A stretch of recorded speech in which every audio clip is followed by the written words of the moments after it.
Nakauli na sa iyang panimay sa Santo Niño Village sa Barangay Banilad, Cebu City, si Cebu Archbishop Emeritus Ricardo Cardinal Vidal. Si Vidal na-admit sa Perpetual Soccer Hospital ni atong miaging simana human makasinati og mild stroke. Matod ni Father Joseph Diakino, ang sekretaryo sa retiradong kardinal, anaa na sa maayong kahimtang si Vidal. Apan padayon gyapon ang pagmonitor sa mga espesyalistang doktor sa panglawas niini. Mapasalamaton ang kardinal sa tanang mga nag-ampo alang siyang hingpit nga pagkaayo. Gamit ang bagong teknolohiya, ang smart communications mihimo og bagong educational system. Tunghaan nga sakop sa isla sa Bantayan, baoy pioneering school sa maong programa. Kun unsa kini, sugin limi, Ryan Sorote. Sul sa daghang katuigan, naanda na sa matungaan ang tradisyonal nga matang sa pagtudlo, apan pinaagi sa bagong inobasyon nga gimugna sa smart communication alang sa pagpalambo sa edukasyon, pinaagi sa DLP, kung Dynamic Learning Program. Ubos sa DLP, mas minus ang imong lecture sa mga magtutudlo ug mataganog kahigayunan ng mga tinunan nga makakaton sa ilang kagalingon pinaagi sa tabang sa teknolohiya. Walay homework, walay workbooks o notebooks sa mga programa nga gigama sa magtiayon nga Dr. Christopher o Victoria Bernido nga mga Ramon Magsaysay Awardee. And the way they reach out, that's what we like. Of course, it's not going to be easy. But that's the point. We don't like things easy. We get bored. The more difficult, the better. So that we can really feel how we are able to address the problem.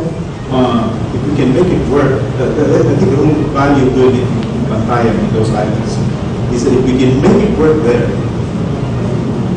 we should be able to make it work almost anywhere.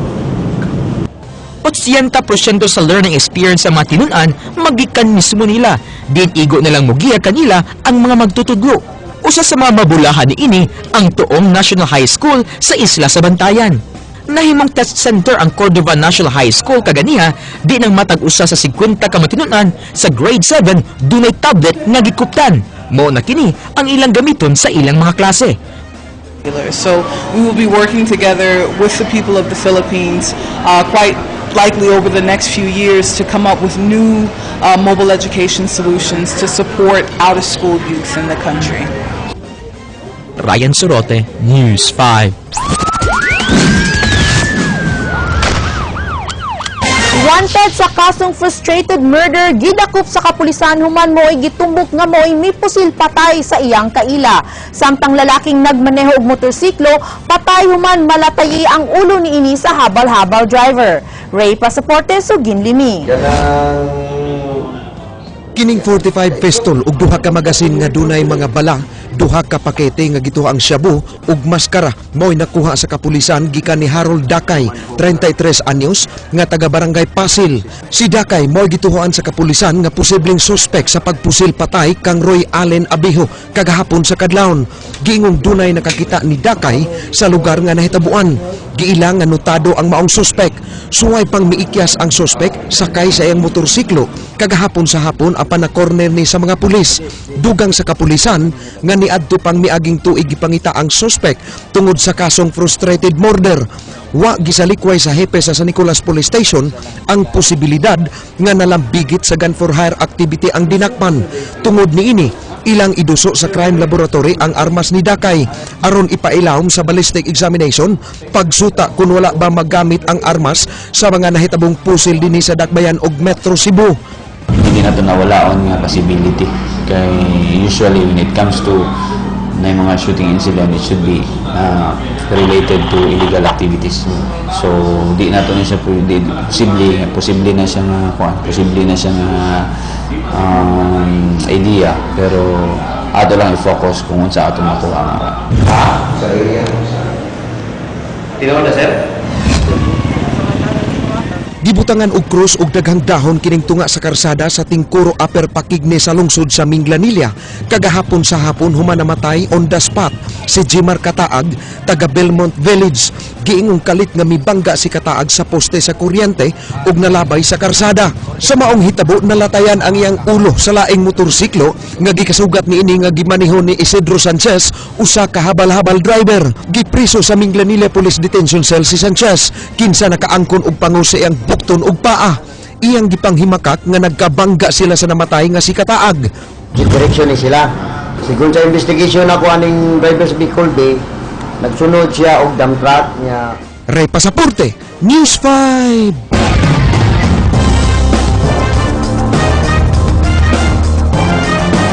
Klaro.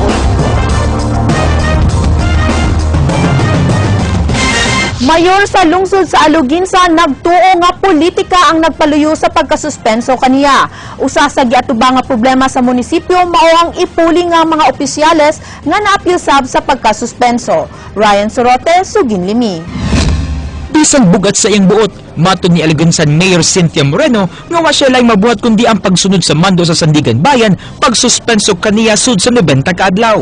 Nagtuo si Moreno nga dunay nagpalayo nga politiko sa iyang suspensyon uban ang laing 7 ka makauban. Si Moreno sabi sa One Cebu Party nga gipanguluhan ni kanhi gobernador ug kan Congresswoman Gwen Garcia. Gikwestiyon usab ni Moreno ang timing sa 90-day preventive suspension samtang dunay pay pending motion for consideration sa korte.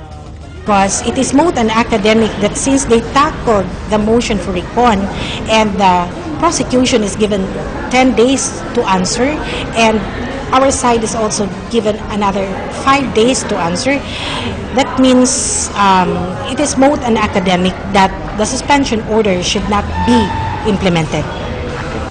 Niadtong Agosto 12 ning tuig, ang Sandigan Bayan nirule nga ang pagkwestiyon ni Moreno sa suspension na resolved na sa Korte Suprema with finality niadtong Marso 19 ning tuig.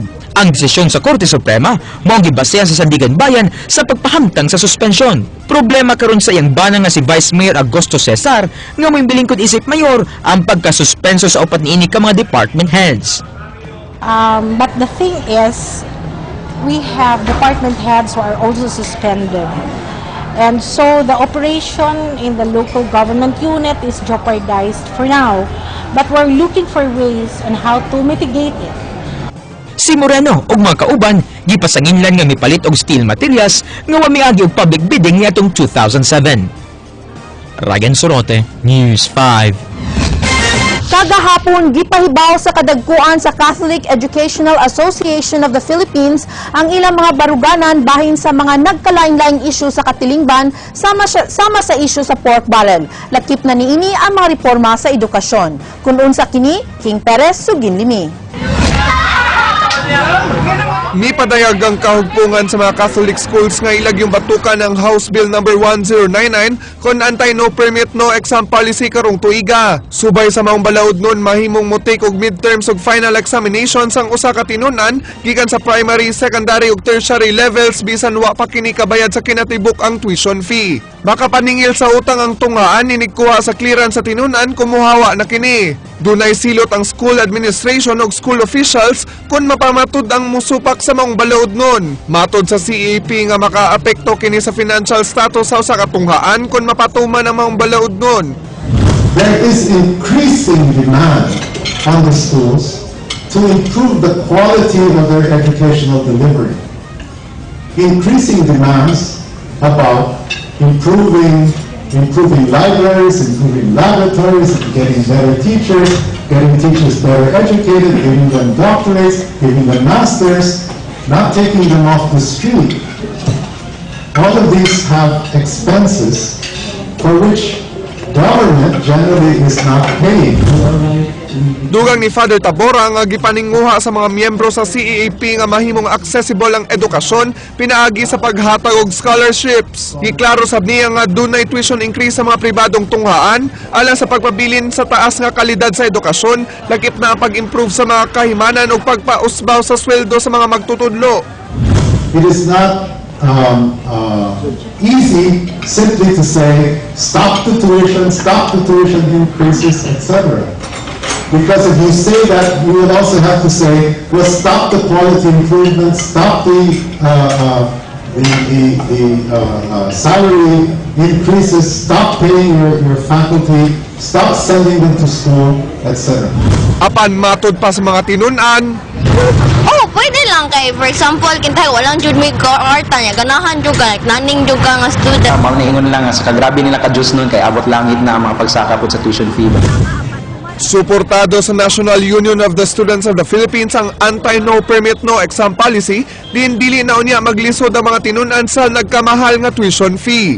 Bisa ng mga state universities nga dunay pondo gikan sa gobyerno na sinati isabang kamahal sa tuition. Sa Central Visayas, anaa sa dulan 50 pesos matag academic unit ang average nga pagsaka sa tuition. Sa maong increase, 70% ang igahin alang sa aumento sa sweldo sa mga magtutudlo, 20% alang sa mga facilities, ug 10% ra makuha sa tunghaan. Apan matod sa NUSP nga angay untang dili ihatag ang tanang responsibilidad sa mga tinunan alang sa mga improvement sa tunghaan. Dugang niining awa siya matingakon mauni ang baruganan sa CEP kay padayon man ang pag-commercialize sa edukasyon sa nasod. Pangusgan sab nila ang pag-awag sa tuition increase moratorium o pagpari-channel sa pork barrel funds ngadto sa basic social services sama sa edukasyon.